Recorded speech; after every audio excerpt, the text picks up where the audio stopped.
update po natin sa toilet and bathroom. Good morning, good morning. So dito, si JP lang po. Nandito pa rin po yung ating kartilya. So ibababad pa rin po. Ayan na yung mahiwagang hagdan. Paling makaluwag-luwag, pwede na mag-assemble. Okay, dito naman po tayo. Yung polytop mo, Mil, nasa loob. Iwan na hardeners. Yan yung mga buha. Teta, sige. Paling pumalik tayo sa hardware. Pero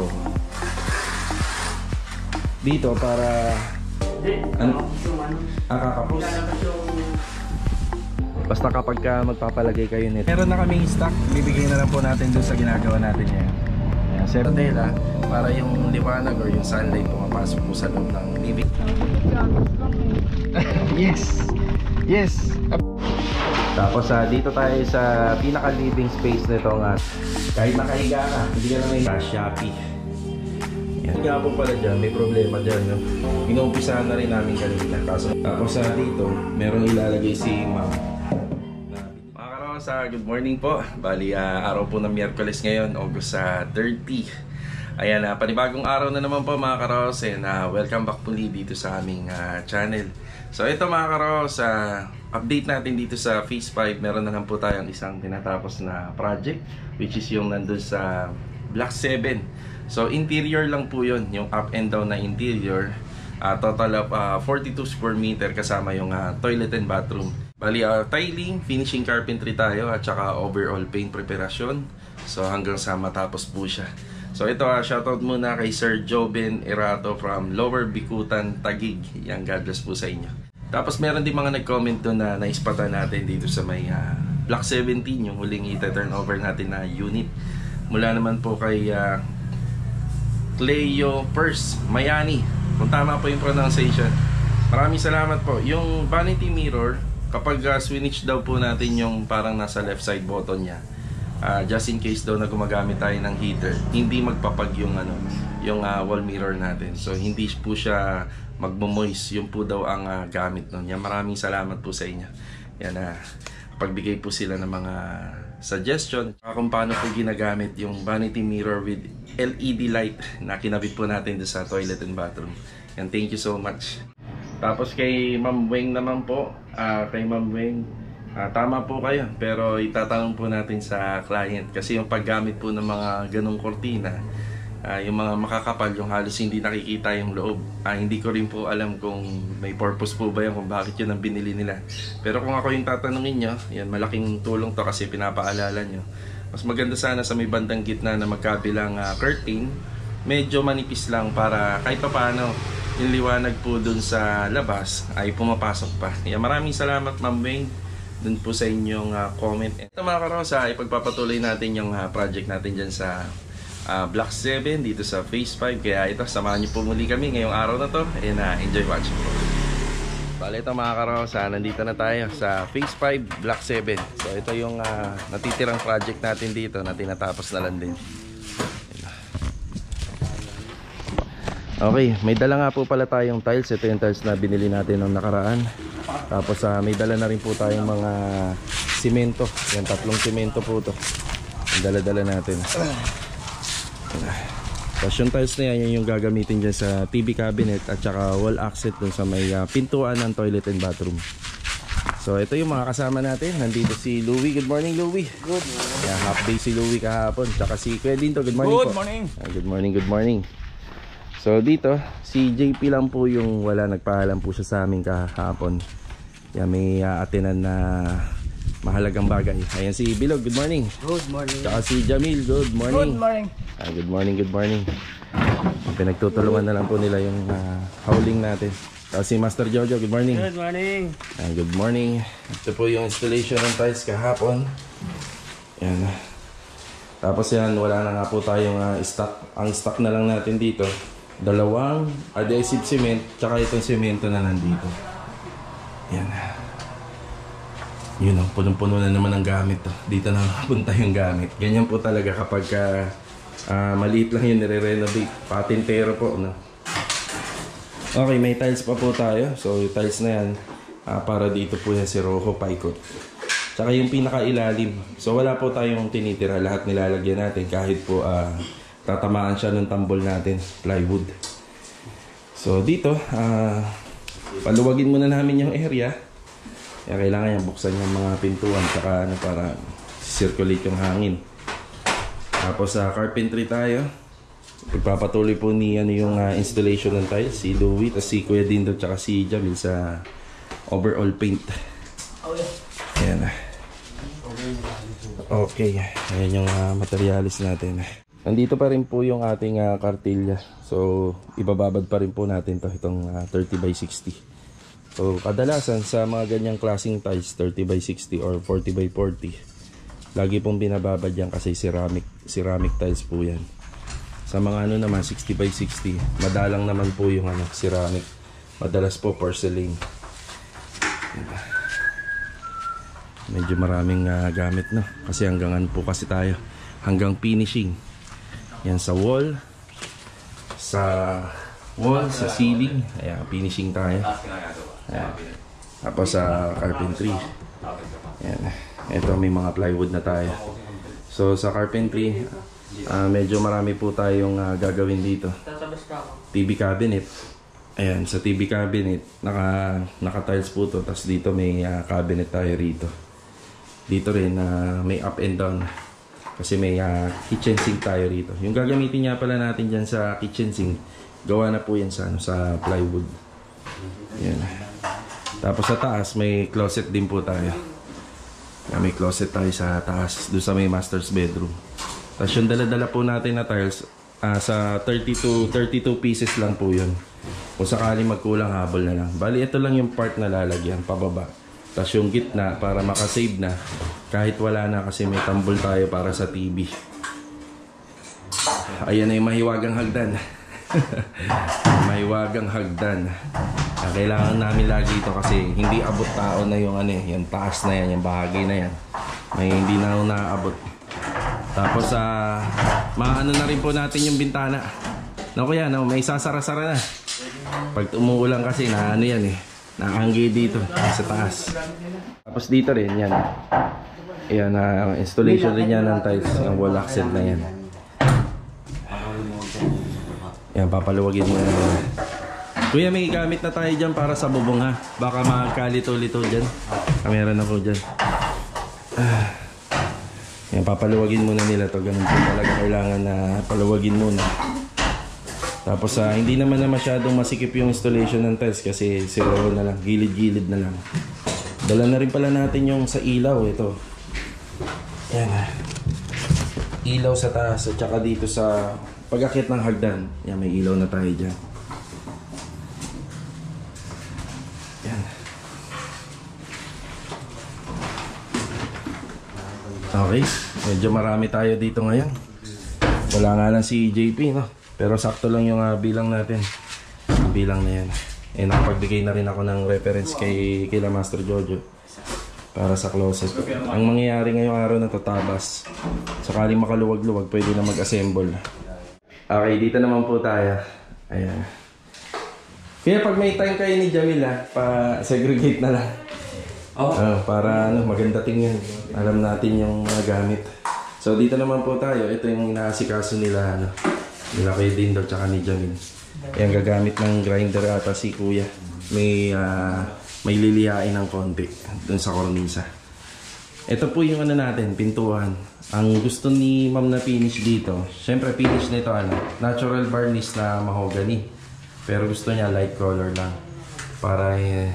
Para lang, lilitaw pa rin po daw yung pintuan at saka yung door jamb.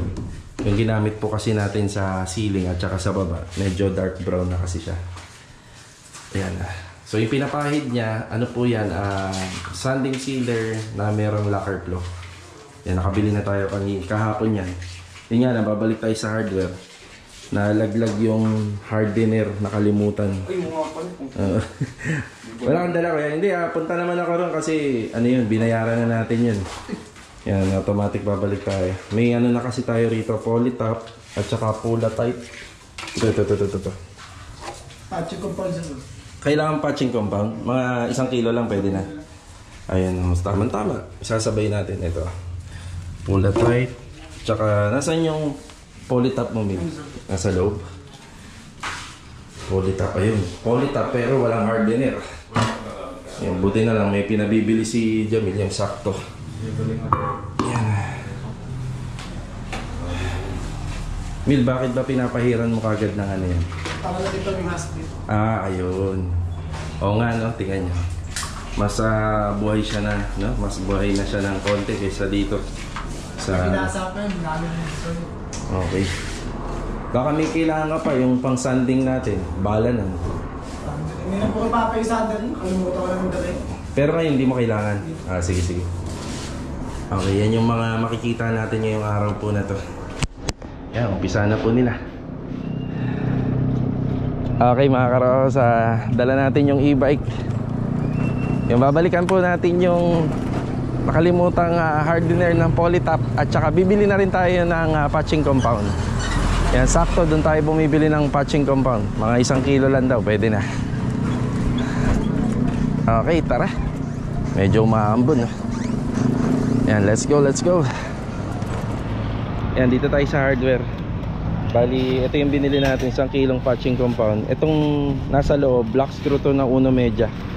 Kasi yung mga ano doon, kakabit na natin, papa-install na natin yung mga ilaw pa. Yan, kailangan natin ng black screw na dibakal. Tsaka yung naiwan na hardener sa polytop. Yan. So binili lang natin dito, ayan, black screw.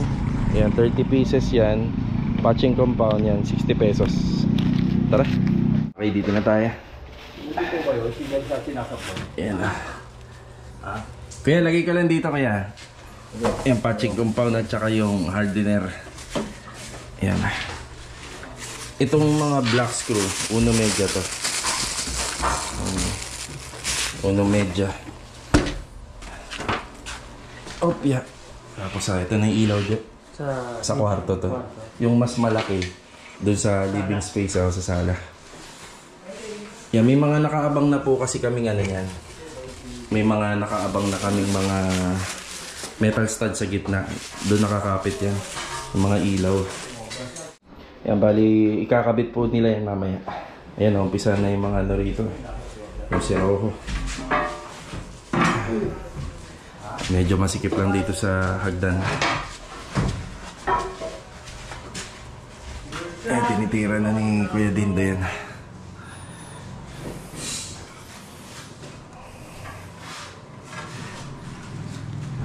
Gelog, pwede na.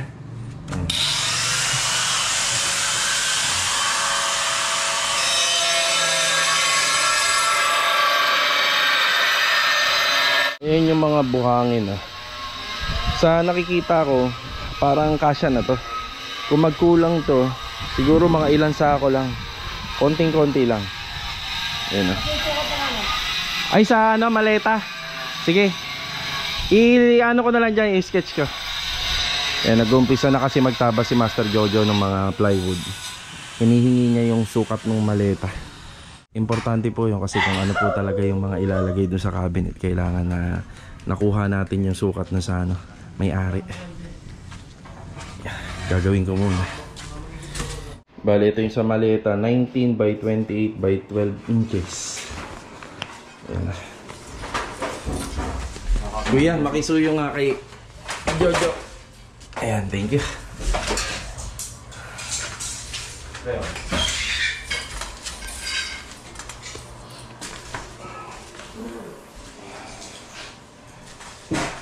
Alalay lang dun sa semento at saka dun sa adhesive cement.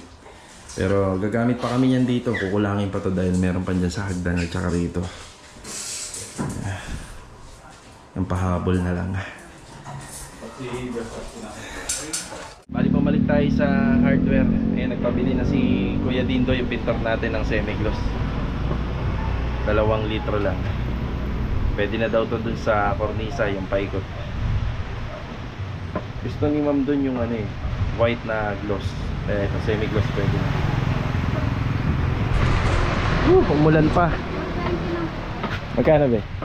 420. Sobra na daw kasi yung 1 galon para sa cornisa lang. Nagpabili na siya kasi habang nandun daw siya sa area na yun, sa may hagdanan. Yan, ipapahid niya na kung saan yung merong kornisa. 420 yung dalawa. Ayan, dito na ulit tayo. Yung kinakabit ni Bilog yung passion nito. Yan, naglalagay rin tayo ng tiles dyan para maganda. Yan, matatapos na yung sa Sirovo. Dito para hindi pumasok yung tubig sa loob. Hanggang dito kami sa dulo nung hamba nito, yung door jamb. Hanggang dyan lang kami. Para may stopper na yung tubig. Kapag every time nasasalunan ng tubig yung pinto galing sa anggi ng ulan, hanggang doon na hindi na siya papasok dito. Bali, ibang tiles nga pala yung gagamitin natin dyan sa kinakatayuan ni Louie dyan. Rough tiles tayo para hindi madulas. Tapos ito na yung request ni Kuya Dindo. Kuya, thank you. Bali, pinabili niya na kagad para yung area na yan hindi na po dadaanan uli. Kasi medyo nakaharang kasi itong ano natin hagdanan. Kaya sabay-sabay na tayo rito. So bali ang part na yan hanggat nandito itong hagdan, ipipinish na ng pintor. Ay, ipipinish na yan ito. Yung hindi maaabot ng ng tao, pipinish niya na. Yan, yung kailangan pang gamitan ng hagdanan. Tapos dito naman, natural varnish tayo.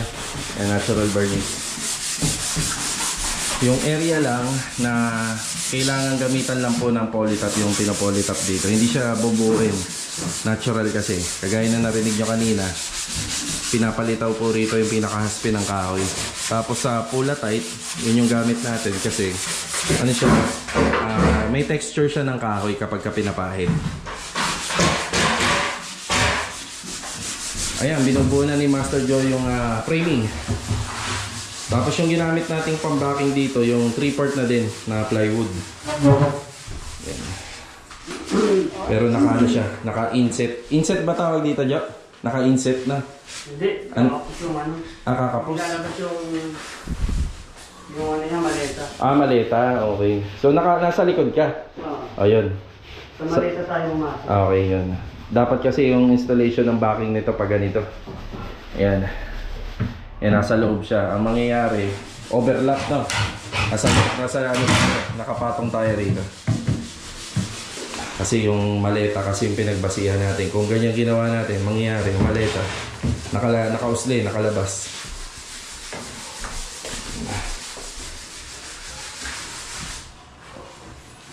Yan, bali yung suggestion ni ma'am o yung request niya, gusto niya sa kornisa puti.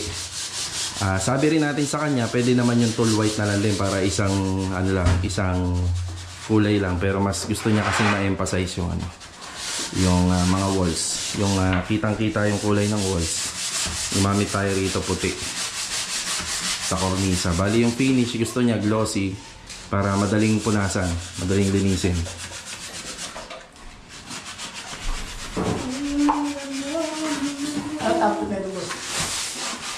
Water white gusto mo? Water white or clear glass lang? Clear glass lang. Sige. Clear glass. Clear gloss. Kasi ayaw ni ma'am ng masyadong masyadong makintab. Sakto lang. Clear gloss lacquer. Yan ang bagay kasi niyan sa natural varnish. Clear gloss. Tapos kapag duko, yung water white. Duko varnish.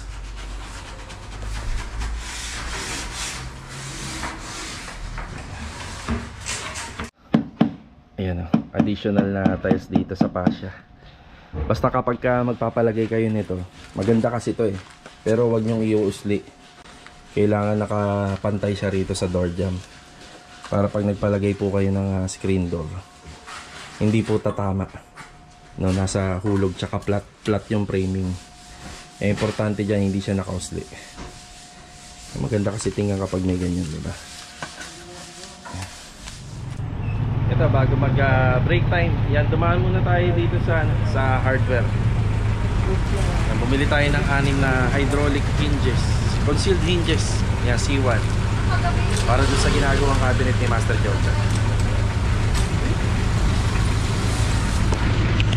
How much? 780. Yan, bali 6 na piraso, 780. Pumunta naman tayo sa isang hardware pa. Yan, bumili tayo ng flanges. Yung tubo nito, meron na kaming stock. Bibigay na lang po natin dun sa ginagawa natin ngayon. Yan, 75 pesos. Tara. Bali, ito mga karos, kakatapos lang po natin na mananghalian. Ito, shoutout muna kay Sir Ted Rosales. Tsaka binabati ko po yung misis niya na si Ma'am Angelica Rosales ng happy birthday. Ngayon darating na August 31. Yan, happy birthday and God bless po sa inyo. Yan, shoutout na rin kay Sir Randy and Lorna Alagon. Yan, God bless and ingat palagi.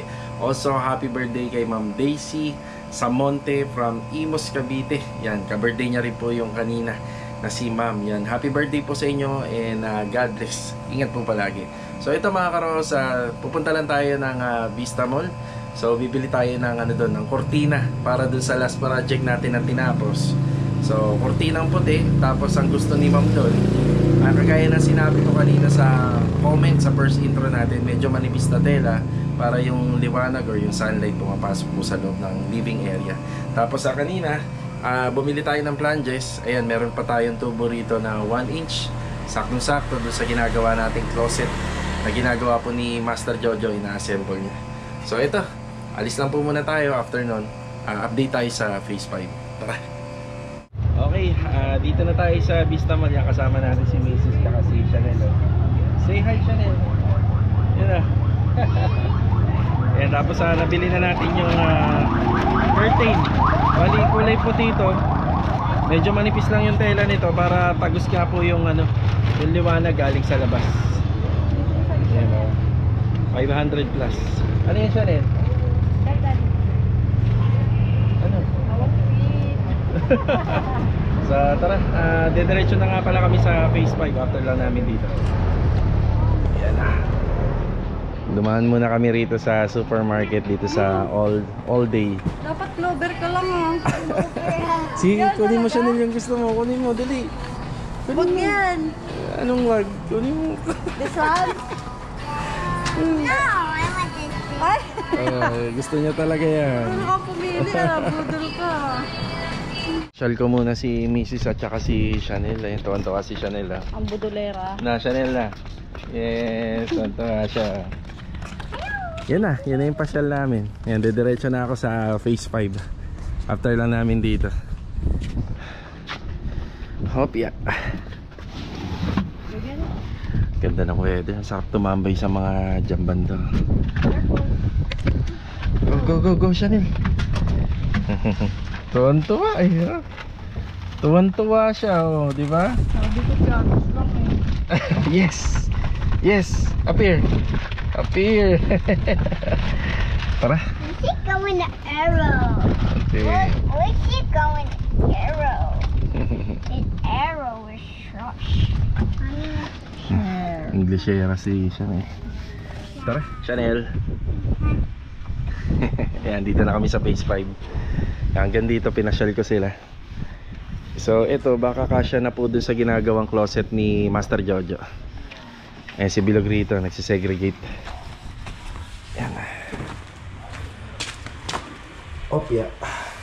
Bali ito, umpisa na nababawasan yung mga plywood natin paunti-unti. Medyo parang lumuwag, no? Kasi nalagyan na ng tiles eh. Yan, no? Lalo na puti pa yung ginamit. Tapos makikita nyo rito yung asintada namin dito. Naka-ano na yan, naka-plastering. Ganun din dito sa yan sa labas. Yan, marami pang aayusin dito. Iuhuli na lang natin to. Medyo nasa labas naman eh. Nag-uulan-ulan kasi ngayon. Kailangan timing kami dyan. Kapag nilinis, pininturahan, yan, kailangan maganda yung timing. Tapos itong tubo na to, puputulan pa yan. Yan, naka-osli talaga siya kasi wala naman tayong kisame rito. Tapos aangat pa yan pataas, elbow pa, para doon na pupunta yung hinihigop niya. So ganun pa rin dito. So ito nga pala. So dito lang po muna yung mga gamit natin. So ito pa rin yung PVC panel installation dito. Yan, 4 na ilaw. Opya. Jo, tingnan mo baka kasya na to. Sobra na to. Yun, ayos. Abot ng ano. Tapos dito tayo sa pinaka living space nitong second floor. Yan. Nakikabit na po nila yung isang ilaw rito. Wow. Kinis na yan. Ano-mano. Mano-manong liha. So dito hindi muna. Gawa ng may mga ginagawa pa rito. Yan o. Yan ang gusto ni ma'am sa kornisa, kulay puti. Yan, nakikabit na rin po. Aba, di-remote siya, Jo. Ayun, di-remote. Yan o. Dito ako, Jo, dito ako. Di-remote control siya. Tapos meron din po siyang pihitan para unti-unting umihina yung ilaw. Ayun, umihina. Ganda nito. Tapos nalalakasan. Wow, ganda. Tapos dito rin nakakabit na po yung sa center light. Ito walang remote. Meron din. Ganun din dito. Bali may remote din siya. Ayos yan ha. Kahit nakahiga ka, hindi ka na mahihirapan. Bagay na bagay yung center light, no? Warm light. Yung warm light, cool white, at saka daylight. Ayun. The remote control. Yan na nga po pala yung ginagawa ni Master Jojo. Ayan yung pinaka-closet. Diba? Sobrang lakas ng hangin, no?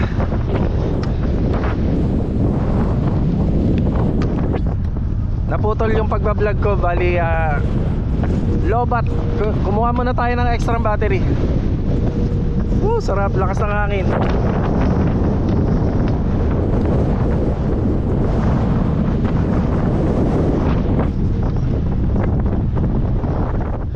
Okay, dito na tayo. So, habol uli natin sa vlog. Ang gaganda ng ilaw na nabili ni Ma'am. Bali, sa online nga po pala to. Sa Shopee. Yan na. Lahat po di siya. Di remote control. Tapos tricolor din. Ayan. Tapos nalalakasan po at nahihinaan yung kanyang liwanag. Ayan, remote control niya. Chinese yan. Kakapain mo yung sulat. Ayan. Ganun din dito. Center light. Tapos yung update sa pintuan. Yan, manong-manong liha muna.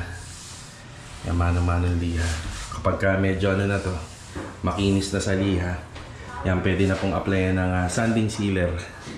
Yan, natural varnish siya, kaya wala tayong mga pinapahid na mga pangsaradong batak masilya. Tapos ito, hanggat na dito yung hagdanan nakapwesto, yan, tatapusin po tong part na to. Yung likod nga po pala dyan, may problema dyan, no? Inuumpisahan na rin namin kanina, kaso nga lang, naubos po yung yung concrete epoxy natin. Kaya ubos na yung mga tira-tira. Kaya kailangan natin bukas bumili. Yan na.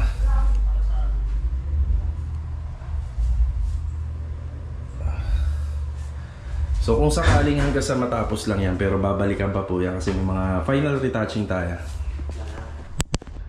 Tapos dito rin, ito na yung closet. Yung location niya, pwedeng pa ganyan or pwede rin nakasandal dito. Kaya alin man dyan sa dalawa. Tapos yung namin dito, yung sa aircon, dyan banda sa may ibabaw po niyan. Yan. Hindi naman hindi naman nangangailangan ng mataas na na horsepower. Siguro 1 horsepower lang, kayang-kaya na nito. Maliit lang naman to. Tapos dito, merong ilalagay si Ma'am na binili niya po din sa online na nakasukat na po rito. At saka rito sa ilalim, maleta. Yan. Tapos yung dala-dala ko kanina, yung flanges at saka yung tubo. Yan, dito naman po yun. Hindi ko muna bibilan ng handle to. Bali, depende na lang po kay Ma'am kung ano yung mapipili niya. Closet sa kwarto. Lalo na kapag natapos nila Kuya Dindo yung kornisa, lalong lilitaw po yung PVC panel. Wow, ang ganda. Yung sa pintuan. Tsaka yung ilaw.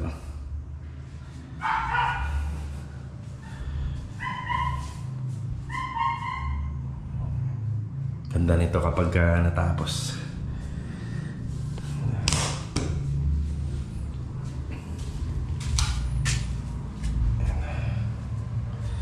Okay, yun lang po muna yung update ngayong araw po na to.